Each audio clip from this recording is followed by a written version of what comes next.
Great. 100%. Cool. All right, I'm going to let everybody in.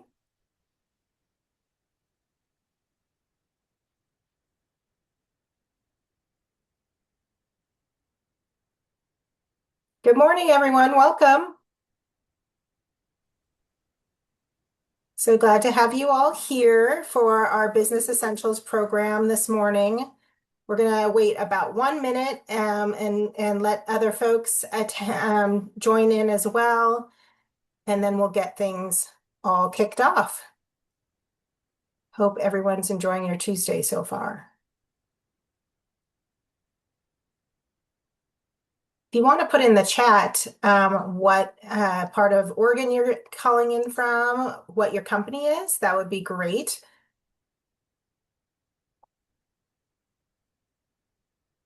Yes, given the number of people who are actually attending, I was hoping we could do really quick introductions, but I think given that there are 19 people signed up, Yeah, I think let's just just, having it go in the chat is a much better yeah, better option. yeah. But I I would was a love part to. of an introduction chain and an event last week, and that took about a half an hour. Mm, It should not have done that. So yeah, excellent. So let's get started. My name is Riley O'Brien, and I am the Associate Executive Director of Oregon Entrepreneurs Network. I'm so excited to have you all here, joining us for our Business Essentials program. For those of you who don't know, OEN, we are a very small team. We are what we jokingly say 4.5 people because we have a contract person who works half time for us. And so we know that we don't have all the knowledge to support founders and entrepreneurs as they go along their journey. And so we rely on members of our community to be thought leaders and provide their knowledge to you all in support of the work you're doing growing your businesses. So we're delighted to have Kevin Renner here today. He's going to be talking to you all about how to get your product right for a faster market uptake. And I'll let Kevin do his introductions, but we're glad to have you all here. Just as kind of a side note, we'll be sending our wrap-up email to you all this afternoon, and it will have this recording, so you'll be able to see it. It'll also be on our YouTube page. And then we'll also be sending you additional information about programming that you can get involved with OEN in over the next couple months. So Kevin, take it away. great. Thank you so much, and hello, everyone. I'll keep my introduction really brief because you've seen it in the promotional material that came out. But the presentation I'm sharing today is based upon my experience working with a wide range of early stage companies, growth stage, several of them from startup mode, and um, the experiences with some very successful companies, some really smart people who made some really big mistakes. And so this is one of the favorite presentations I give. And I'm looking forward to sharing with you a couple stories. So they're going to be case studies that come from my experience working within two of these companies in particular. And then pivot over to the actual tools and methodology that you can use as you're looking to get your product right. Because one of the classic traps that entrepreneurs face is that initial market uptake. And it often comes from a myopic view of what the product should be, what it should be doing, how it should function, and that sort of thing. So I hope you find this instructive. And I would like to invite you to just ask questions along the way. And we'll also have time at the end for Q&A. But if you do have any questions, I'm not sure if I'm going to see hands that are raised, and I'm actually working off two screens here. So I'm I'll be presenting. able to see it, Kevin, so I'll Okay. interrupt you. Thank you so much, Riley. So let's just go ahead and have questions along the way. And I'll kick it off with that. So again, we'll pass on the introductions, but I look forward to seeing who was here in the chat at the end of the session. Thank you again for coming. So this is really what I call a tale of two cities.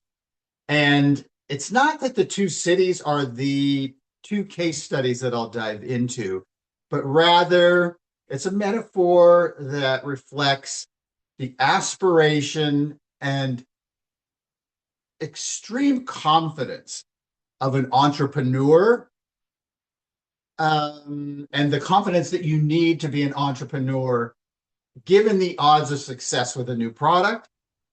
So there's that city on the one hand, and the other hand is the reality of the marketplace that is so painfully lacking from so many smart entrepreneurs.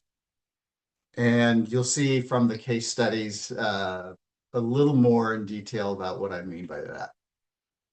So I'll tee it up here with just a quick question, and I won't give away the full story, but the question is, what would you do?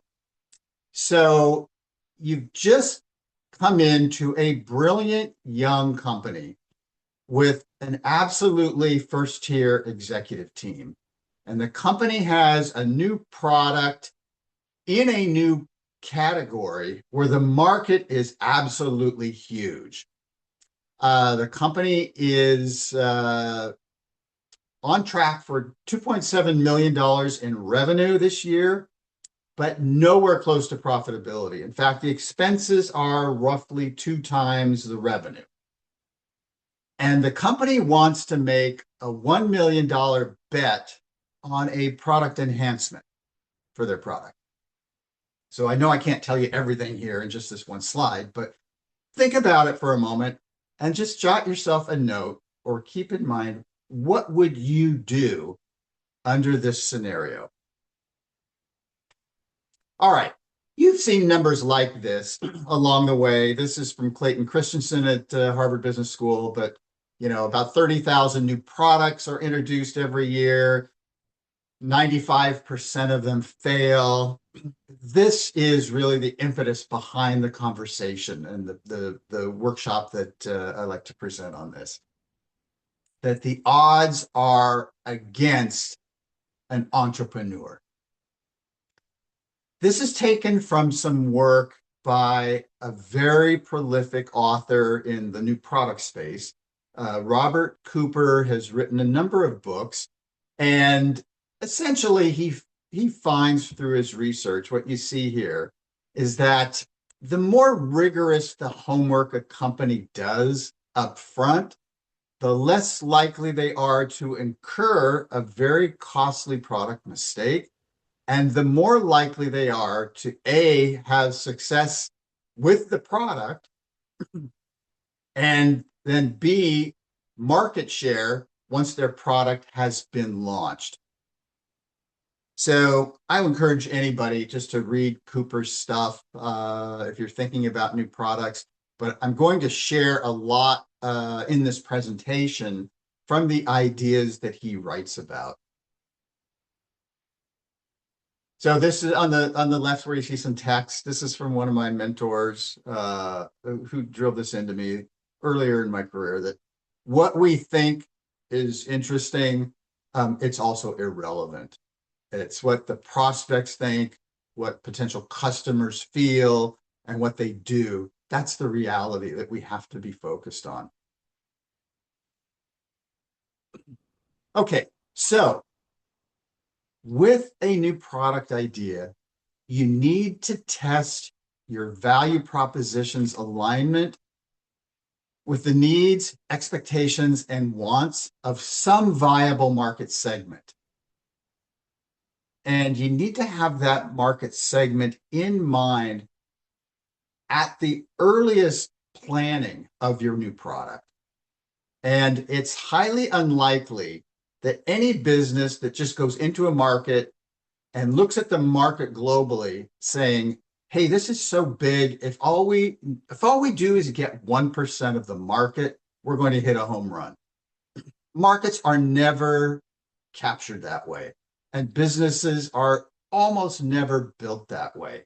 It's like you need to have a viable segment of the market where there's some specific preference, and that your product and your company can align with that segment of the market, whether they want the lowest cost product, or some measure of performance where your product is best, or some degree of customer intimacy and customization. Markets always segment into naturally occurring clusters. And you've got to have an identified target segment that you're going after and align your value proposition with that segment that you're targeting. So there are really 5 kinds of generic value that your product should deliver and that you need to have competitive superiority at one point somewhere along the line here, right? You're unlikely to be both the highest performing product and the lowest cost and the most customer intimate. You can't build a business that way because the operating model of the business to deliver that product is really different. Hey, Kevin. Walmart has one value proposition and one operating model, very different than Nordstrom, right? Kevin, there was So, a quick question in the chat about the graph.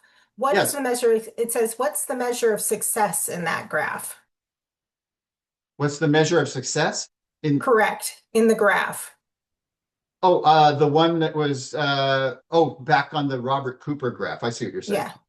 Yeah. The success is just like it's a combination of factors, but it's basically, are you able to get a product into market and that the product actually is sustained for, I forget what the number of years is, but it's basically, has the product been able to get into market and actually continue as a viable product in the market?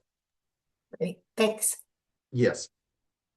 Okay, so these are the 5 generic sources of customer value.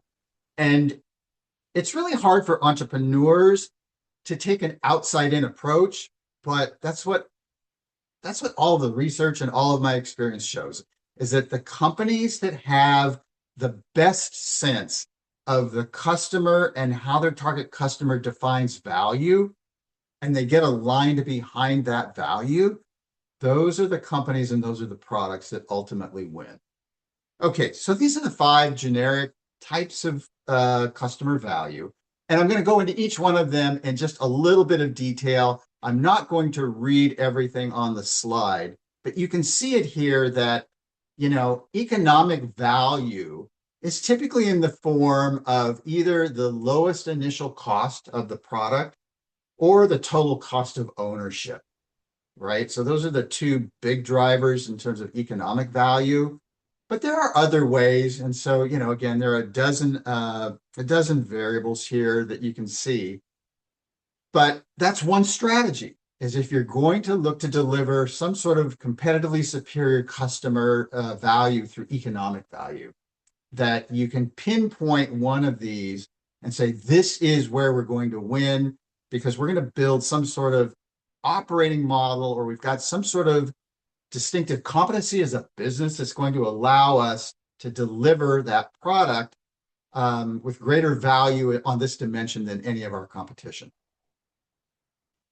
Okay, so this is the second key source of value for customers, right? Is the best product or the best service.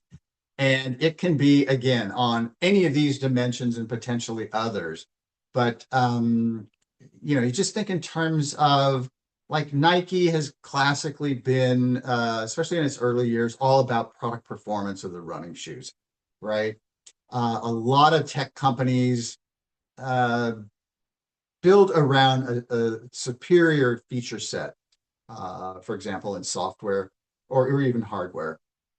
So the performance value can be where you're looking to establish your competitive insulation.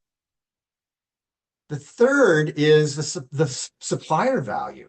And you see a lot of this in consumer product brands where they have some sort of a brand claim, kind of like Subaru, being when they do their advertising, it's not really around product performance. It's around their alignment with who they're targeting And it's about, the friendliness of the company toward the environment, that sort of thing.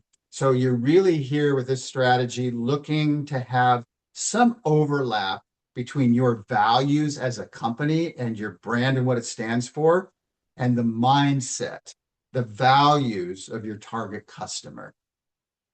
So it's a really effective strategy. Again, often on the consumer side. The fourth of those five is the buyer's motivation and goals.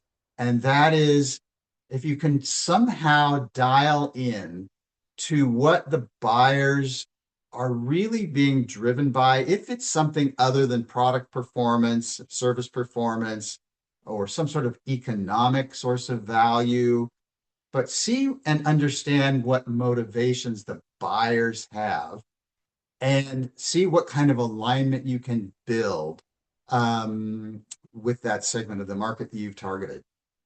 And the last here are just any kind of situational drivers that customers have that are really driving their purchase decisions and that happen on a situational basis. Okay, so those are just ways to think about the underpinnings of your product offering and to constantly force yourselves as entrepreneurs and as a company to be able to answer the question, what customer value are we continuously going to deliver on that is our no-fly zone, and in which we are simply not going to let any competitor surpass us on that dimension. Okay, so again, that's just a quick summary: the economic value, performance, supplier value, or buyer motivation and goals, or situational drivers of value. Okay, so I mentioned that I wanted to share a couple case studies. This is the first of the two, and then I have one that's an honorable mention where I won't go into a lot of detail. But this is from a company that was the rock star of the mid-1990s. And I was so fortunate in being able to join the company as employee number 13. I don't know if that was my lucky number or unlucky number or what, but it was the most valuable professional experience that I may have ever had in my career. And I had some really great experiences, and I got to go to a really great business school for an MBA. But this was a company with a brilliant executive leadership team. They came from highly successful predecessor companies, one of which several people came from, that was the fastest company from startup to IPO. This was Mentor Graphics, for those who've been in the Portland area for a real long time. A bunch of people from Mentor's leadership team came over. We had a founding CEO who was a medical doctor and a PhD in engineering from Stanford. We just had a great team. And I'll go through a little bit more about some of the dimensions of what we were facing in the market on the next slide. But again, this is essentially what you saw when I asked you to think about what would you do. And so we were early pioneers in the medical records software field, targeting clinicians in practice. And Medical Logic was the fastest growing company in Oregon in the mid-1990s. The Portland Business Journal ranks companies, as you may see, every year. And we were number one in like 1995, I think it was, but we were in the top 3 or 5 for 3 years running. So we had this great early track record. Admittedly, that percentage growth was on a very, it was on a percentage basis on a real small number to begin with. So it's pretty easy to grow at 400% when you're starting at, $200,000 in revenue to, what that takes you to, and then the next year. But that was the dimension. And it was a company, as I mentioned in the earlier slide at the beginning of the presentation, we were going to pull in revenue that year of $2.7 million. Our beachhead market segment was internists, because our founding CEO was an internist. So that's who we were targeting. And we happened to get an endorsement, which, if you can ever do this with a startup company or product, get some sort of significant endorsement. We got that from the American Society for Internal Medicine. So they're right, their membership was something like 40,000 internists around the country, and maybe it's 50,000. But of all the doctors in practice in the US, and it depends how you carve the numbers, it was about 500,000 doctors, and internists constitute a very large fraction of that. This was really early in the category. So market penetration was in the low single digits. And so we were an entrant in the market. There were other companies. In fact, there were at that time several hundred startups looking to basically code medical record software and take it to market. And it was an extraordinarily exciting time. And everybody was just in a frenzy. It's hard for a lot of entrepreneurs now to imagine what it was like then, because there weren't scribes, there weren't medical scribes who followed physicians around charting in the exam rooms like there are in some places now.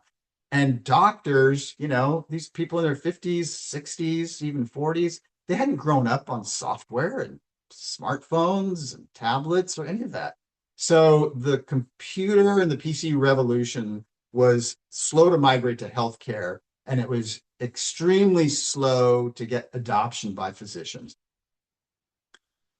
So a few people within our company had a big idea that came from some physicians at Johns Hopkins Medical School. And they wanted to partner with us because we had the early lead in this marketplace.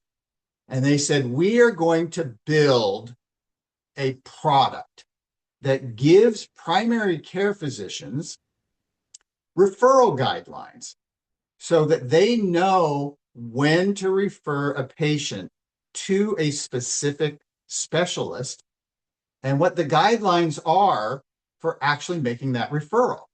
Now, until then, a primary care physician had to either look it up in a book or just go from memory. And this was a way to build that intelligence in to an early generation software product. And so it sounded like a great idea. And I remember talking with my boss at the time, who was the VP of marketing, and questioning, so why exactly are we doing this? Because it's really expensive. It's going to cost us $1 million, and our total revenue this year is 2.7. So the response that I got was, this market is so fragmented and the competitive intensity is so high, we need something to differentiate our product. And this is going to be the differentiator. This is going to be the difference that makes a difference. And I was really early in my career, and I just remember thinking, okay, I'm working with really smart people. Let's see how this movie ends. All right, so what happened? Doctors who weren't even using point of care decision support or computers at that time in the mid 1990s, they weren't about to be told what to do by software. Like physicians, if you ask 100 physicians, how many of you are smarter than average? You'll get 100 people saying, I am. They were not going to be told how to refer patients. They already knew how to do that. And this module would only complicate their adoption and use of the product, which was, again, in the mid 1990s, this was like such a complication to add to their normal workflow. That product, that module, was $1 million basically just burned. And it did nothing to meaningfully differentiate our product in the market. It didn't do anything to accelerate the adoption. And so what I learned from that experience was that there's almost always a sticking point in a market where a new product or a company of any stage in their development gets stuck. So I'm going to go through a few of them here, and then I'm just going to fill out the rest of it. But you'll get the logic, because these sticking points cascade from the top to the bottom. So the first is that a market isn't even ready yet for your product category, right? And so that's sort of where we were with medical record software in the mid-1990s. If that's the sticking point in the market, each one of these sticking points has a different go-to-market strategy and solution to get past it. The second one is that the market's ready, but we as a company aren't even sure who our prospects are. That's a sticking point, and it has a specific solution. The third is we know who they are, but they don't know who we are. Okay, again, different problem, different solution. And on and on and on down the list of these like classic marketing and go-to-market strategy sticking points. So this one, we're considered, but we never get on the short list. Or we get on the short list, but we rarely get selected, right? Or we get selected, but we're not purchased, or the purchase always gets delayed. So a problem well-defined is half solved. And we hadn't, as a company at Medical Logic, we hadn't really understood what our sticking point was in the market. Our sticking point was number one on this list.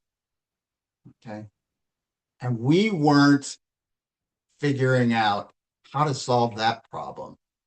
What we were doing is we were building the bike for Lance Armstrong.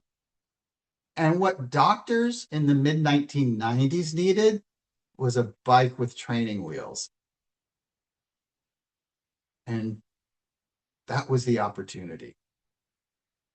And we so missed it. I remember, like, the very first time we did realize that, like, we needed to get our product development teams out into the market and talking to physicians. We went on a national tour and visited clinics. And I just remember listening to the head of product development. We're all sitting around in this big van, this coach, like going from one clinic to the next. And he's just shaking his head. Is basically saying, all these docs want is simplicity.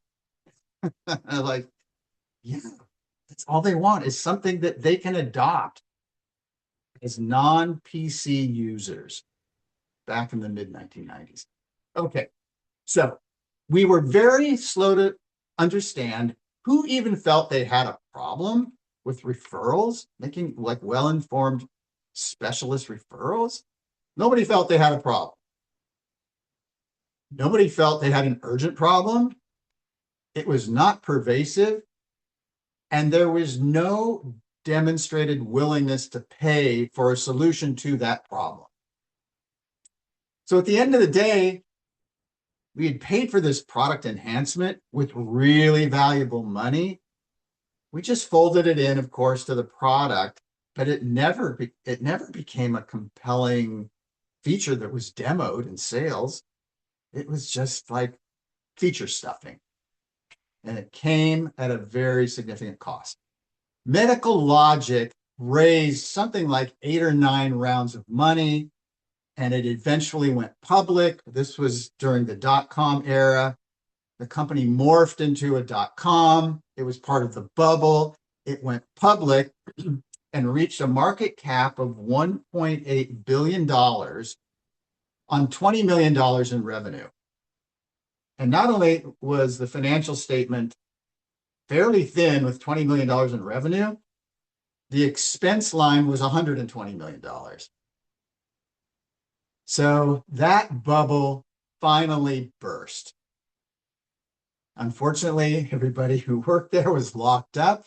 because the bubble was bursting in that 6-month window after an IPO. And so all of my friends and everybody at the company who was rich on paper saw that paper go up in flames too. This is a story, or I abstracted it from the Portland Business Journal on December 30th, 2001. They announced this news right on New Year's Eve when nobody would be following the news, right? But they were obligated to announce it. So it gets buried in end of the year noise, and people are checked out for the holidays, and it's New Year's weekend. But the company was selling for $10 million in cash, a business unit that it bought for $637 million in stock. And it was the second time in a few months that the company sold off a business that it purchased with stock during the internet frenzy. The company got delisted and was, a company that 6 months earlier had been worth $1.8 billion. It was delisted on NASDAQ. It was worth nothing. And GE Medical purchased the assets. I don't even remember what the purchase price was. It was virtually nothing. It was a great career lesson. Okay, case study number 2 is a bit more recent. So let's dial ahead 2 decades to a company called ID Experts, which is still around, still in business. It was in the identity protection and recovery business, with both a business to business and a business to consumer model, but its primary business was B2B. So it sold recovery services, so recovery from a data breach, to large public sector and private sector organizations facing the huge problem of protecting themselves and then recovering when there is some specific vulnerability around a breach. So it was a big market. ID Experts was, just like Medical Logic had been, serving an enormous market with a big problem. It faced the classic challenger brand battle against bigger competitors. ID Experts is based in West Side Portland. I don't recall now if they're in Beaverton or still in the city limits, but it's just over off of 217. And a friend of mine who I had actually worked for at a large nanotech, publicly traded nanotech company, the old FEI, which was later acquired. But this friend of mine who'd been an executive there was now CEO of ID Experts. And so he started talking with me about coming to work there and doing something in marketing, and that he had this business, this like little incubated business that he thought I could do something with. Okay, so anyway, ID Experts had a vulnerability in that 80% of its revenue came from a single customer. It was the federal government, the Office of Personnel Management. Furthermore, its second biggest customer delivered 50% of the profit. And that second biggest customer had just left. So while it didn't hit the top line real severely, and from an optics standpoint, it wasn't quite as damaging, from a bottom line standpoint, it was brutal that we lost and just took our eyes off the ball with our second largest customer. Okay, so that's where things started to get interesting. So the company had this big idea, and it was for a product called MIDAS for short, and that stands for Medical Identity Alert System. And medical identity theft was then, and is still today, a really significant problem. And that's basically that people are going in and getting medical care, and they're using somebody else's credentials, their insurance information. And so patients going in and, basically stealing insurance coverage from somebody else that has that coverage. It's, just a few data points here. Over 2.3 million Americans at that time were victimized by medical identity theft. And there was industry research around it. So there were a handful of research firms that studied this, like there are in many categories. The problem was estimated to be growing at about 15% a year, which means it's doubling every 5 years. And so this is a significant, significant problem. And the costs to the theft of one's medical identity can get really excessive. So one of the data points was those costs exceed $5,000 for the top 29% of all victims who have the bigger cases, right? So for a large percentage of the population, it's costly. And we did an amazing job of marketing around the scope of the problem. There was one story of a woman in Utah, and there was a video recording of her telling her story that we captured the video and we used it in our marketing. And she told the story of how she lost her 4 children to protective services, the child protective services in the state, because she had given birth to her 4th child, according to the medical records, while on crack. And that all the records showed that here she was in the hospital in delivery as a crack addict and raising soon to be her 4th child. Turns out she was not the woman in the hospital giving the birth. It was someone who had stolen her identity. So the woman who had no drug abuse history lost her 4 children. And then the woman who gave birth got away with the crime. They finally found the person. But anyway, this woman recalls the trauma of, being misidentified as having given birth. And it was a real mess for a while. So we use that as part of our marketing to put a very personal face on the extent of the problem. Okay, so ID experts said, look, this is a big problem. We've got all of this technology and stuff where we know how to figure out identity protection. And we're going to work with a health insurer to develop something that allows us to detect medical identity theft and billing fraud.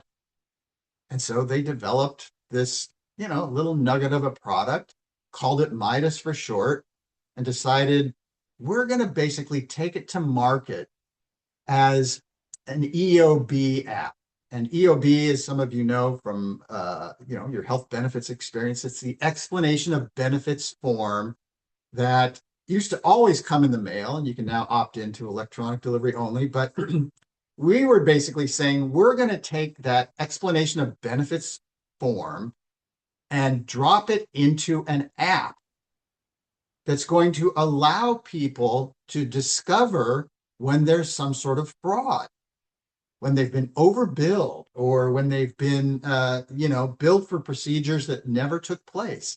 And it's going to be available right there on your smartphone. And it's going to start catching these people. And so that was Midas. And none of our competition had anything like that. Okay. So a new marketing guy walks into a company. That new marketing guy would be me, and is tasked by the CEO to figure this thing out and let's get it on track as a business. Because a sales guy had been dedicated for 4 years on this skunkworks project, and we had only 2 customers, and they were friends of the company, and they weren't really paying for it, and they weren't really using the product either. So I'm starting to scratch my head as I get in there. I thought, this was a compelling sounding problem. And I really like the CEO. And I have a long background in healthcare and health technology. And I'm like, this all of a sudden doesn't smell right. And this company had also invested $1 million in developing and trying to take to market this new product unsuccessfully. And in fact, we couldn't even get potential customers to take it for virtually free. That was the big signal to me. It's like, okay, we've got a real problem here. And we've got to go all the way back to the drawing board. Complicating this was that a major private equity firm had invested in the company and then brought in another investor. But they did it in part because of how they were sold on the promise of this concept and that nobody else had it. And that they hadn't done any more serious diligence than anybody else in the company to figure out the product and market fit. Okay, so my marching orders from the CEO, fix this and fix it quickly. And I started looking around and I saw that, like, oh my God, you've had somebody selling this for 4 years and we're not even able to give it away. Like, that's a real clue. But the idea was the CEO's, he really loved it. And he thought, this has to be a product because the market problem is so big and it's still growing so fast. So I went through a classic validation exercise, and I'm going to show you how to do that in a couple minutes. And I told everybody on the rest of the executive team, I said, look, we got to go back to the starting point here, figure out what exactly is wrong and where this whole value proposition that everybody here has been assuming is self-evident, where is this broken? Because people don't just say no to a free product that's going to save them a lot of money unless they have a really good reason. Okay, so we were targeting insurers, health insurers, and self-insured employers because they were the ones at financial risk to all of this grand scheming. So every time there's somebody who's ripped off and has their identity stolen, like, it's the self-insured employer who's on the hook or the insurance company. And just as a quick side note, if you don't have any background in employee health benefits, a self-insured employer is basically one who they carry the financial risk for the medical claims of employees and dependents, and they just use the insurance company as an administrator on claims and that sort of thing. And the incentive for the employer is, of course, that, well, we think we can save money. We've got a healthy population. We're going to try to keep them well. And we think we can by assuming the financial risk, we think we can save some money, and we'll just use whoever, Blue Cross Blue Shield, Providence, you name the insurer, we'll use them as our administrator. Okay, so I said, look, what we got to do is we need to go out in the market and we need to start talking to the insurers and talking to self-insured employers to find out why they wouldn't take a free product like this as an early partner.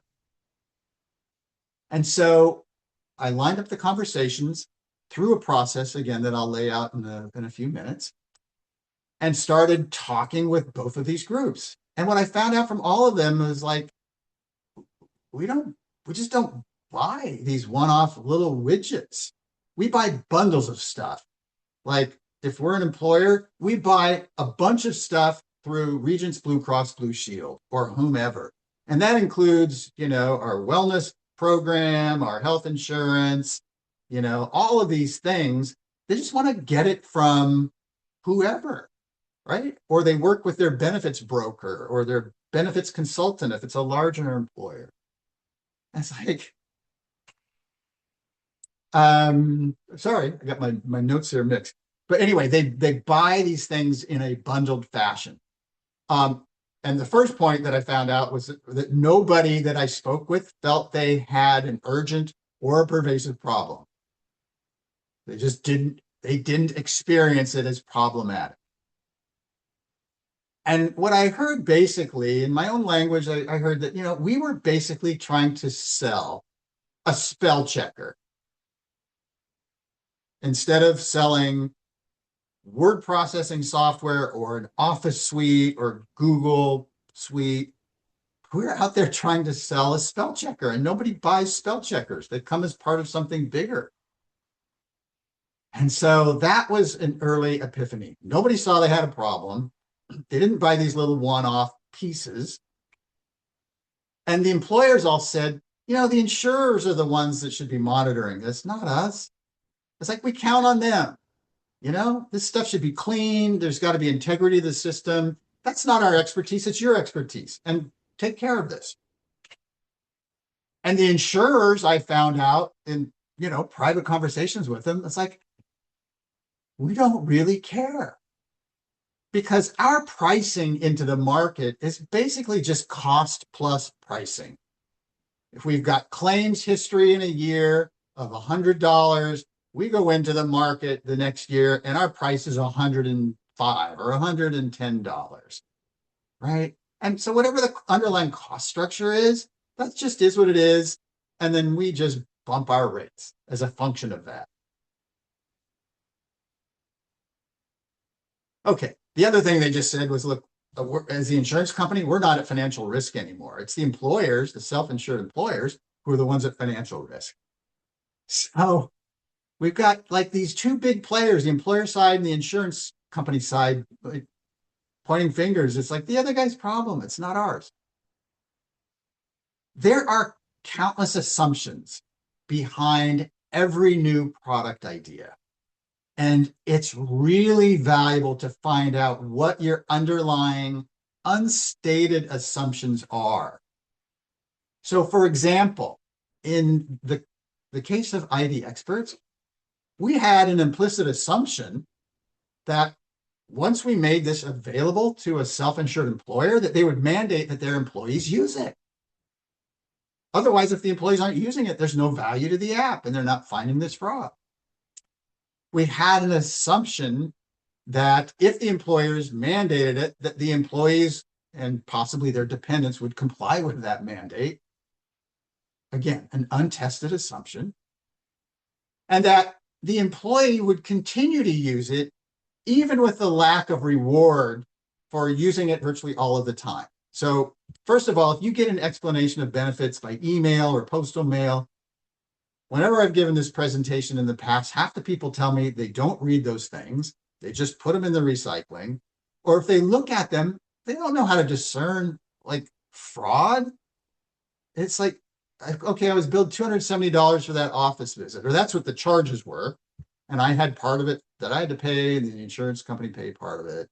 It's like nobody can make sense of whether, a level 3 visit was coded as a level 5 visit in an emergency room or something. People can't discern that stuff. So we had all these assumptions that we never tested, that we never like explicitly laid them on the table. All right. So the next thing I said was, has anybody here ever done some sort of customer value modeling to get an understanding? And the answer was no. So I said, all right, let's just run some rough numbers. So I did. I just looked them up and I said, okay, let's use Intel as an example because the numbers are big and they're easy and they make the case. So at the time, Intel had revenues of about $63 billion, 106,000 employees. And so I said, let's just assume that their cost, which was reasonable at the time, was about $6,000 per full-time employee. So $636 million on employee health benefits. And let's assume, I'm going to call it generously, that fraudulent claims account for 0.1%. That means we've got Intel would have a fraudulent claims problem of roughly $2/3 Now let's assume that half of their employees use the app and that half of the fraud that comes up is actually detected by those employees. We're going to Intel and we're telling them that we're going to save them $159,000 a year if they adopt and roll out this solution company-wide. That's what they spend on coffee in a day, right? That would not capture anybody's interest at Intel. The full-time cost of one employee is what we could save them over the course of a year. All right, that's just a rough estimate. Multiply these numbers by 2 or 5 or whatever, it's still not a material savings for a company. And so it just like boom. And this product that the company had said, this is our future. This is what's really driving our value right now. It's what brought in the private equity money, was based on never having tested that somebody in the market had a problem and they perceived that they had a problem, that it was urgent, that the market found the problem was pervasive, and that there was a willingness to pay to solve that problem. This validation process that I'll share with you starting in the next couple slides took me about 10 weeks to go through. And when I presented the findings to the executive team, one of the most senior guys on the team who joined with the CEO looked around the table and shook his head and said, someone should have done this 4 years ago. That was a huge, huge opportunity cost of that money that was deployed. And it really didn't go anywhere. So I had to salvage it. The long story short is that I had to tell my good friend, the CEO, that his baby was ugly, that the idea was not a product. It was certainly not a business. And that we needed to do a rescue strategy really quickly. And that rescue strategy is, fold this in to the main product and just use it as a feature. And maybe somebody will use it. But it was a really, really painful conversation to have. And then difficult conversation to have with the board and the private equity firm that came in. So a couple takeaways from these 2 case studies. A cool idea is definitely not a product. A product is not a business. A product is a product.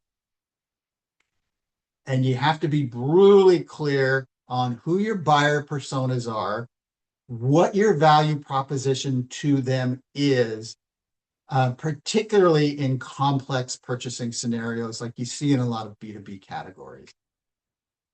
And then start always as early as possible by testing the assumption of market need and whether the problem is urgent, pervasive, and for which there's a willingness to pay to solve the problem, and who specifically in the market perceives it as urgent and pervasive and is willing to pay for it. All right, I give my honorable mention to ZoomCare. Just because they are well known. It's a more current example than particularly than the older one of Medical Logic, but the problems are the same. ZoomCare, as you might recall, I don't know, a decade ago or something, like this company, small company based in Portland, little neighborhood clinics all over the place, decided to offer health insurance. Like Providence Health System 25 or 30 years ago went into the health insurance market, and they finally just exited the market, from what I understand, this year. It's a hugely expensive, capital intensive sector to go into. And I just scratched my head thinking ZoomCare, bunch of small clinics, friends of mine started it, people I'd worked for in the past. I couldn't get it. I had no idea why they thought this could be a viable business. They exited that business.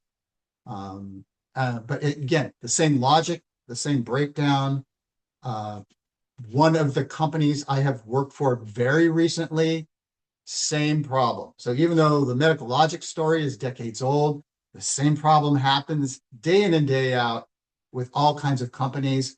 This other one that I'm referring to was, again, one of the fastest growing companies in Oregon over the last 5 years.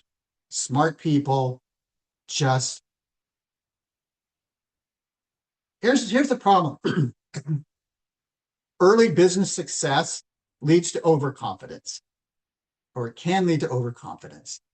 And that people who are smart and fortunate sometimes think they don't have to just fall back on the basics and talk to the market, saturate themselves with an understanding of the market and the needs in the market, and go to work on defining a specific source of value that they're going to deliver.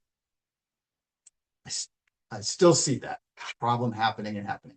So this is the pivot point. How do you actually do this? Everybody would agree that talking to the market and talking to prospective customers is a smart thing to do. Or virtually everybody would agree with that. But how do you go about doing it? So this is a process and the steps you can go through to do this really systematically. And it's a validation process that builds around like organizational development thinking. And it starts with identifying organizational change and organizational development work. And it can apply to very small companies. It starts with a core team where you identify a team lead and a handful of people, maybe 2 other people, and that they are in charge of like marshaling the resources to do this project. And then you have a full, more developed team of stakeholders. So you get your product people, your sales team, client services, you build out a touch point team, but the core team has to be small so it can move really fast.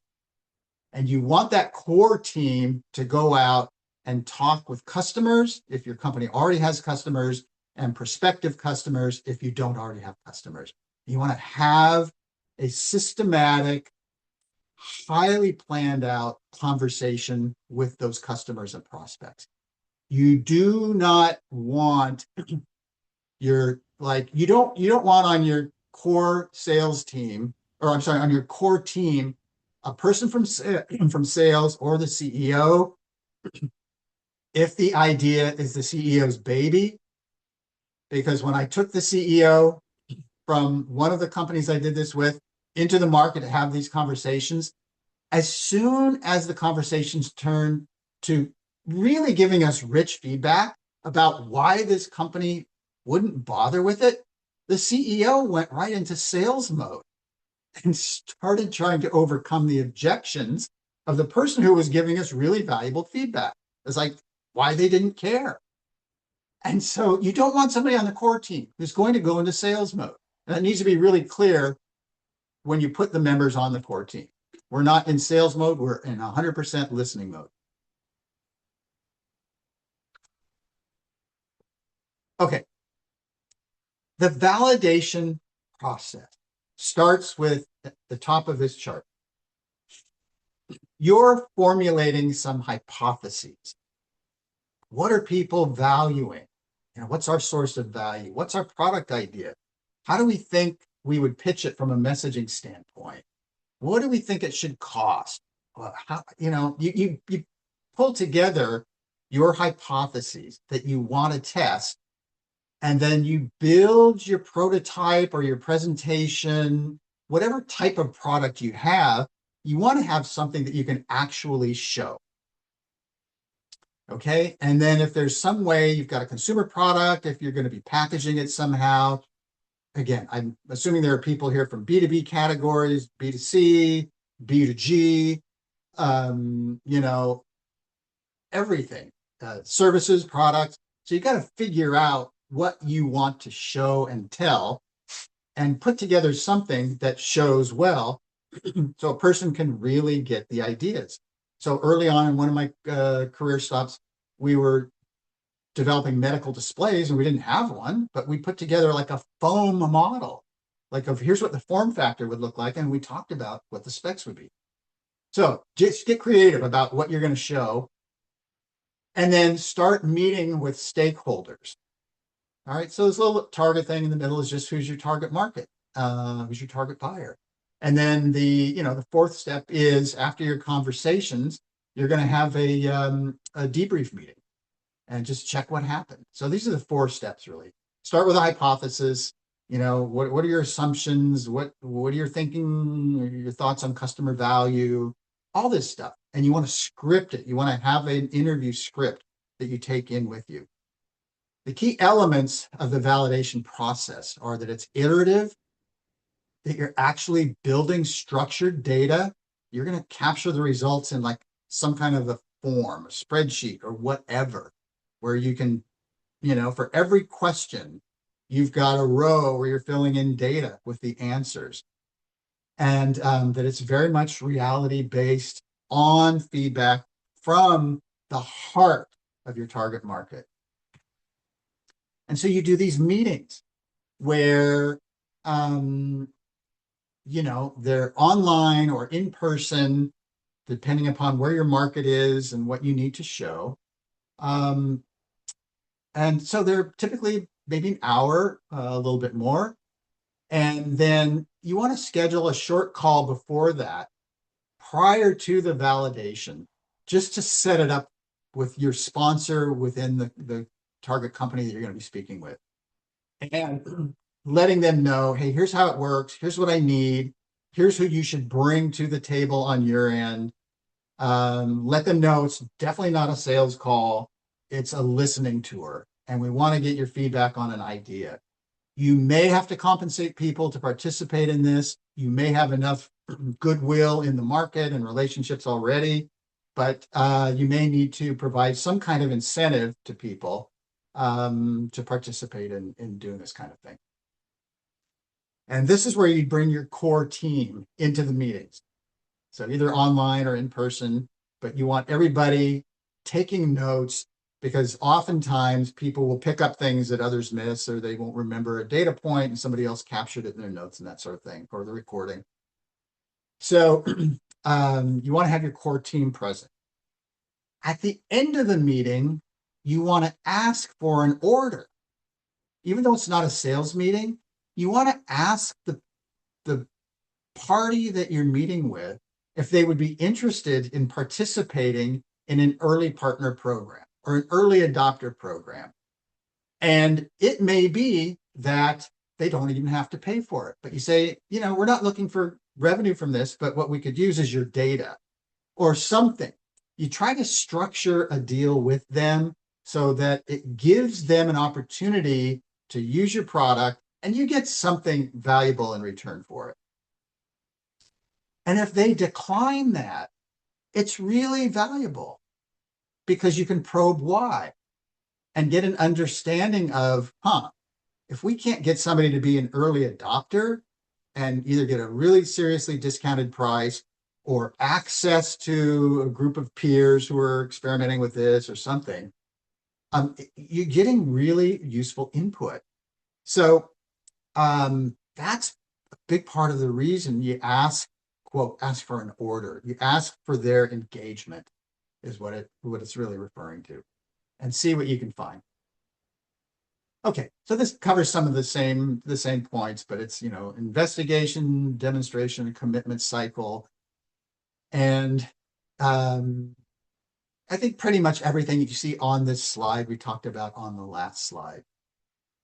But these are really rich conversations in which you're gathering as much intelligence as you possibly can and capturing it so that you can have some structured data at the end of the exercise. Now, this is not a linear process. It's an iterative, progressive refinement. So you want to do a handful of initial meetings. As you see on the bottom axis of this chart, it's somewhere around, 4 or 5 meetings that you have where it's very exploratory. You're going in, you try to go in with a really open mind, and you just listen to what's happening. And then you can refine your questioning at the end of this first wave. And in your second wave, that's where you start to get more tight around your qualification of what's really happening. And it's where you're starting to form some early conclusions. And you often can have, at the end of this second wave, a very quick, informal interim report where you go back to the full group, since the core group is conducting all this. And you say, hey, here's just a process check. here's what we're finding.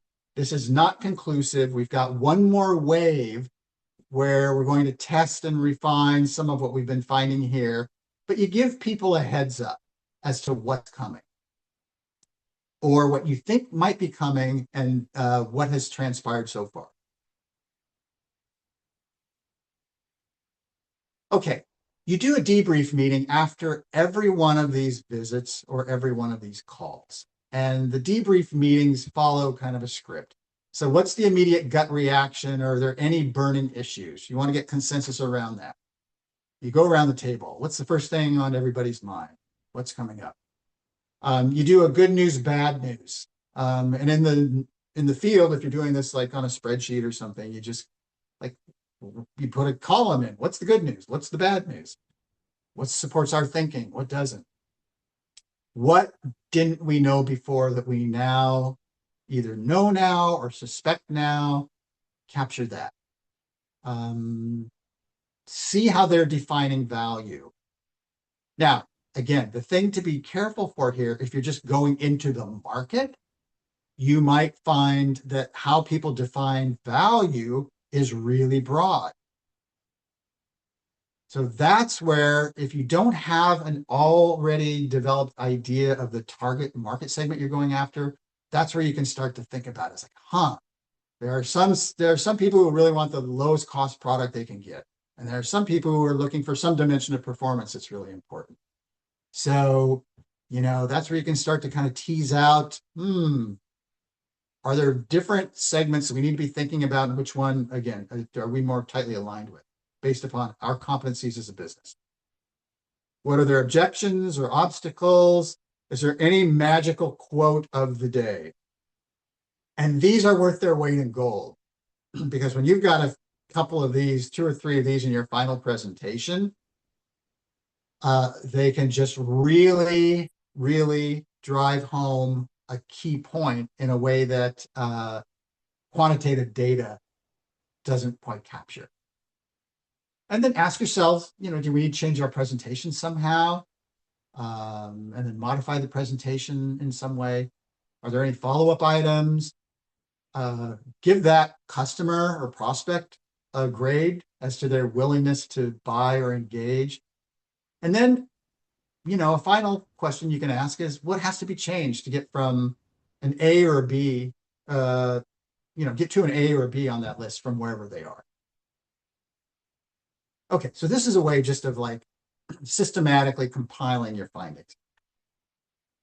And then you've got reporting elements on basically all of those things. And at the end, you'll have a list of who your beta candidates, your potential partners, your early adopters might be.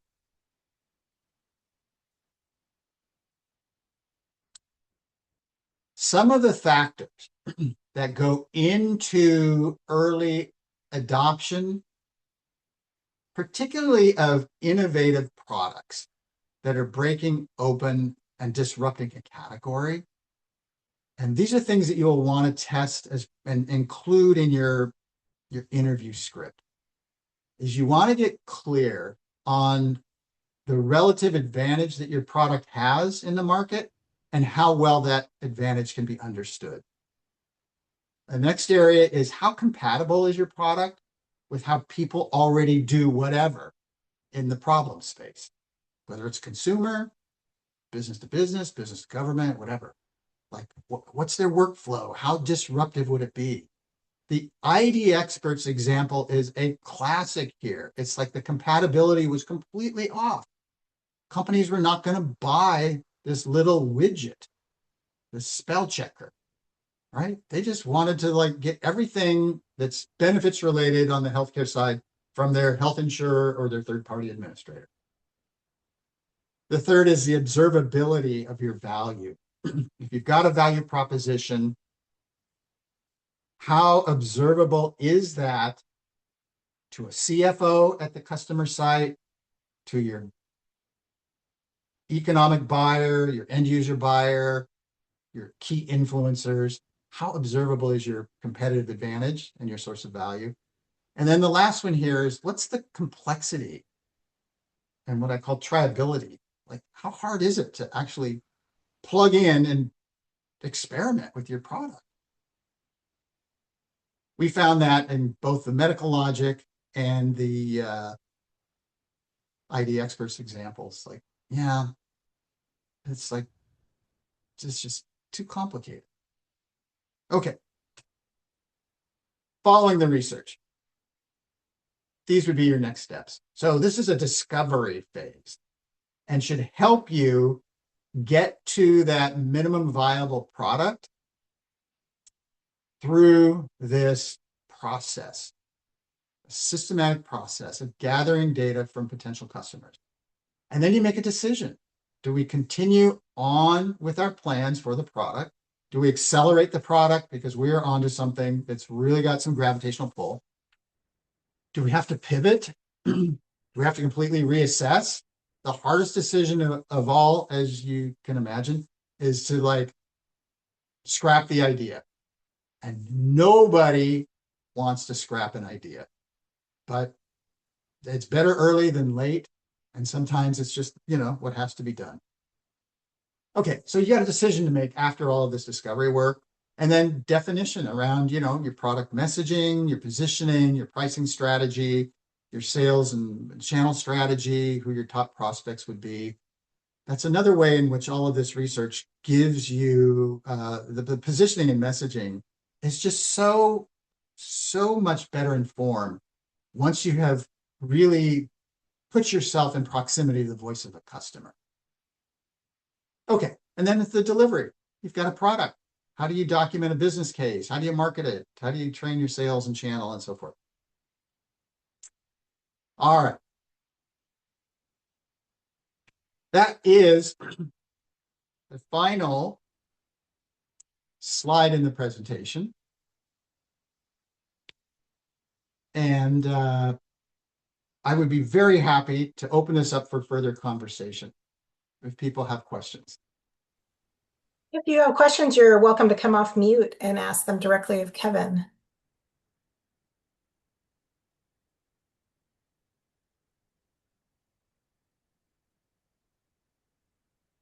Anyone? So, Kevin, I have a question. Yeah. How can you tell the difference between, feedback that's just polite and real market validation?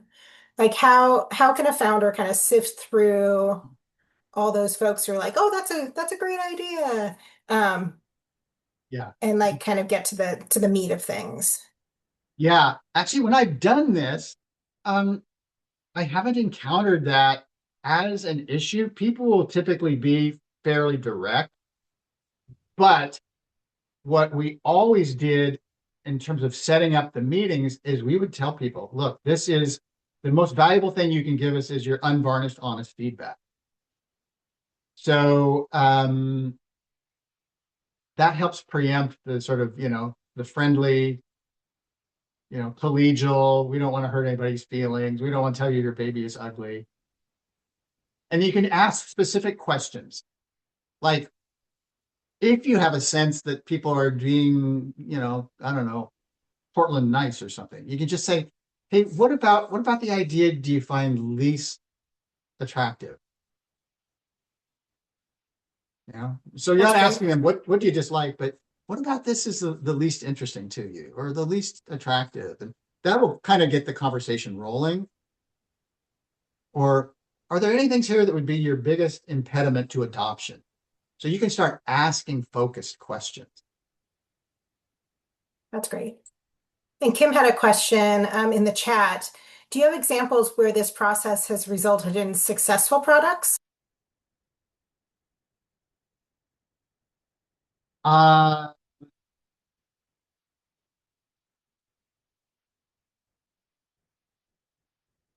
That's a great question.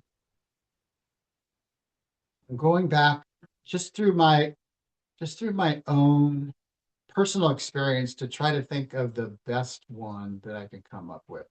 Yes. Yeah.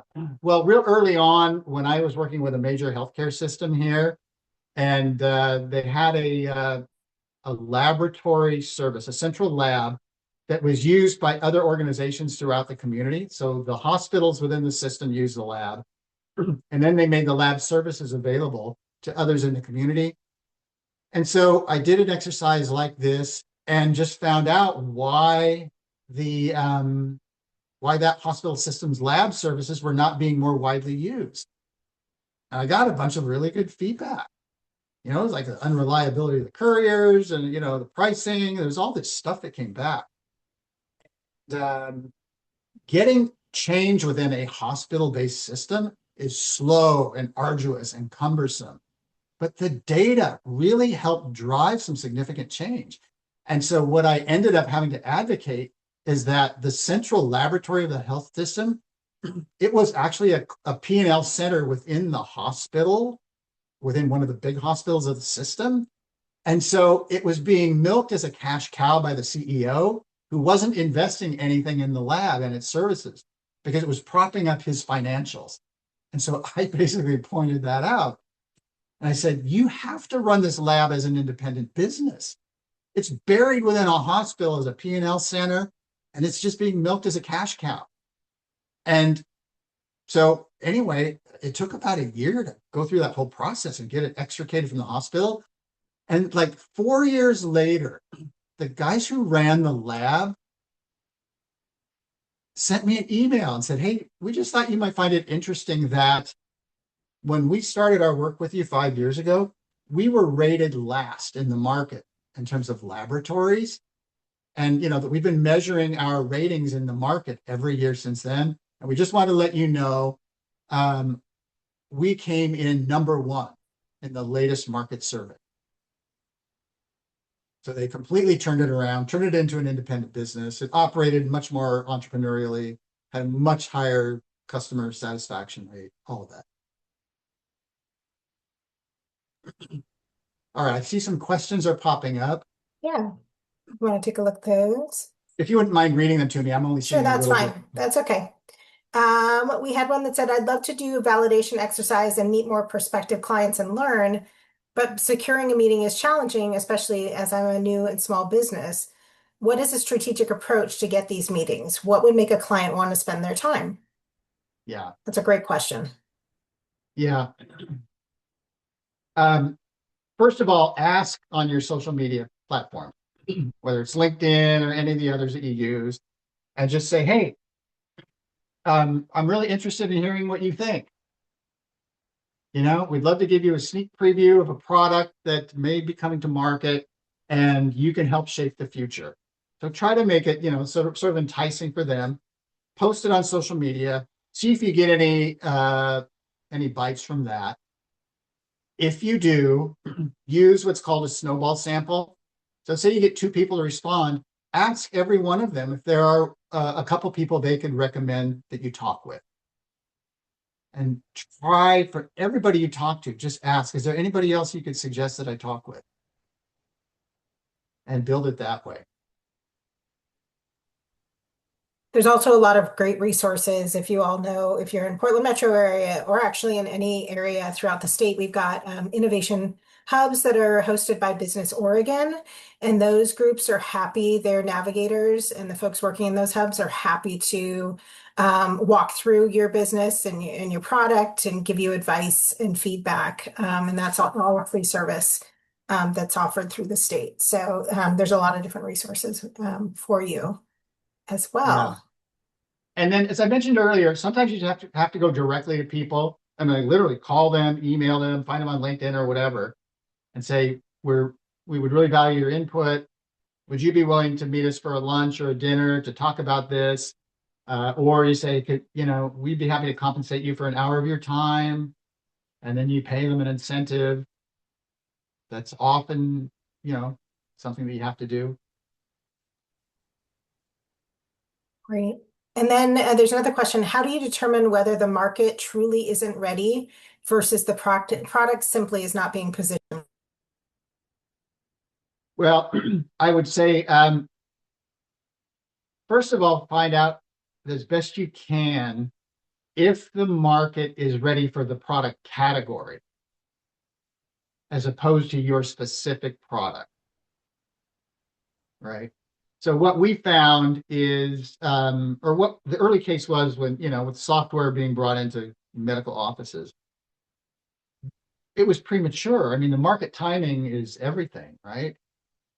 And where the market for medical record software really got its impetus was from Obamacare and this, or the stimulus package that came out of the financial crisis. And so all of a sudden, the market was being flooded with incentives to buy medical record software. And so anyway, try to find out if it's a timing issue of just the product category that you're in.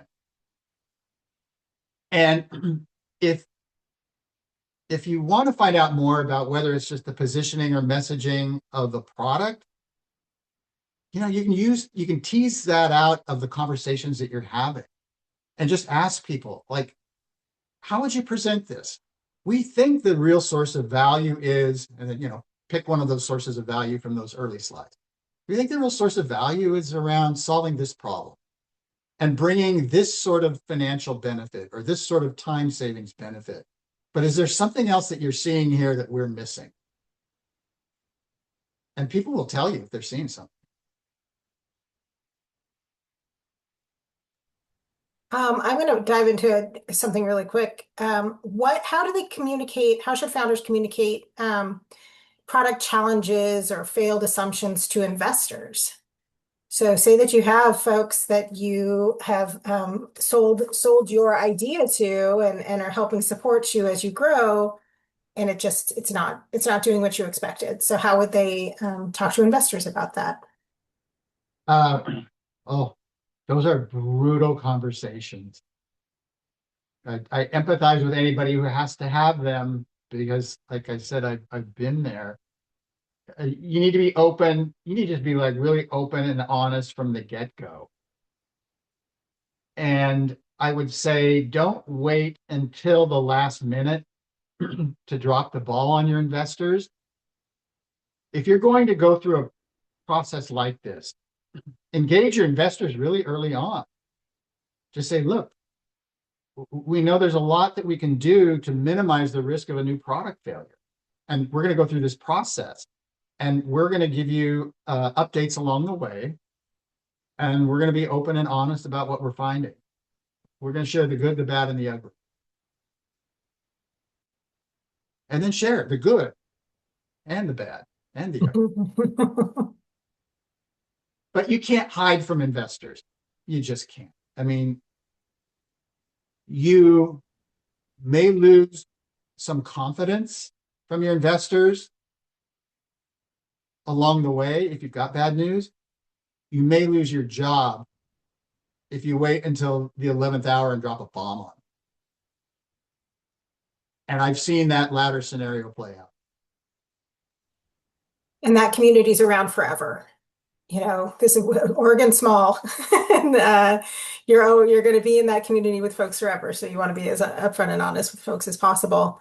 We only have a few minutes left, Kevin. So I wanted to ask a question on as startup founders and entrepreneurs, resources are limited. So what is the first thing folks should focus on to reduce product risk? The very first thing,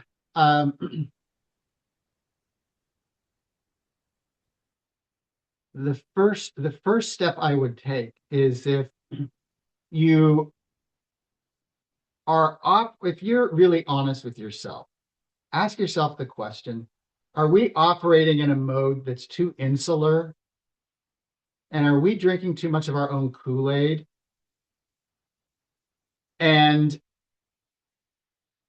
if you haven't done something like this, just ask your friends in the market, hey, would you be willing to be part of an informal advisory board with us that's going to meet once a month for 4 months, or every 2 months for 6 months, or something like that?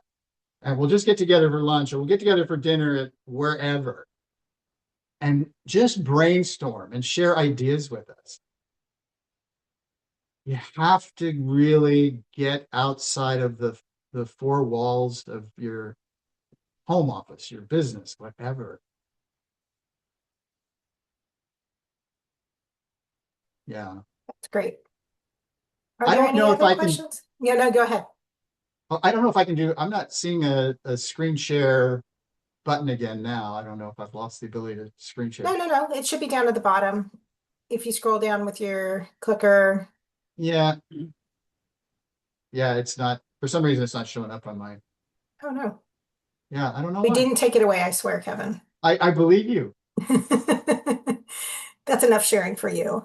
Um, if there's anything else you want to share with folks, I'll be sending out a wrap-up email this afternoon along with this recording, so folks you can go back and reference it as you need to. I know Kevin, did you have an offer for the group? Oh, yeah. So a couple things. First of all, I'm going to drop in the chat my LinkedIn and my email, and I will also put it. Oh, wait, I'm not going to be able to get in the chat, I don't think, because I can't get to any of those buttons on Zoom. Is it Am on I? your other screen? Are you on two screens? Yeah, but it's not showing up on any of them. So, all right. Well, I I'll put Kevin's LinkedIn will be on my wrap-up email and he'll be yeah. included on the email as well. So you're welcome to connect with him that way. Yeah, you're welcome to reach out to me. I love hearing from entrepreneurs. I love working with entrepreneurs. It's been a great part of my career. So I really enjoy that. I did want to mention something. I created a class for Washington State University called Entrepreneurial Marketing, and I delivered it last fall semester. It was really well received. We went through work like this and a whole bunch of stuff around go-to-market strategy, and when I finished it, I thought, this was a fun course. The students gave it great evaluations, and I was really gratified. But I thought this is a course for people who are actually entrepreneurs. And so I am giving serious consideration to offering this either in the June through August timeframe, or it would be a 10-week course that would meet once a week, or wait until after Labor Day and run it, September, after Labor Day, before Thanksgiving. And so I wanted to know if there would be any interest among those who are on this session in taking the course. And where I'm thinking of offering it is $695 with a discount to OEN members of $100. So it would be a 10-week course, really targeting CEOs, senior executives, and founders, and what they need to know from a marketing lens, because a lot of people at that level don't yet have a chief marketing officer, and it's too early to bring one on. But how to think about marketing as a founder or senior executive. So if you have any interest in that, if you could respond, I don't know if they can get back to you with the information or whatever. But again, they'll have my LinkedIn. And can you give my email address as well when you Yeah, share yeah, that? you'll be included on that email. So if you want to respond to the email, you can offer everyone, Okay. you can send them a link to what you're offering. Okay. That sounds great. Awesome. Well, thank you so much, Kevin. We greatly appreciate your time and talent for sharing this with our community.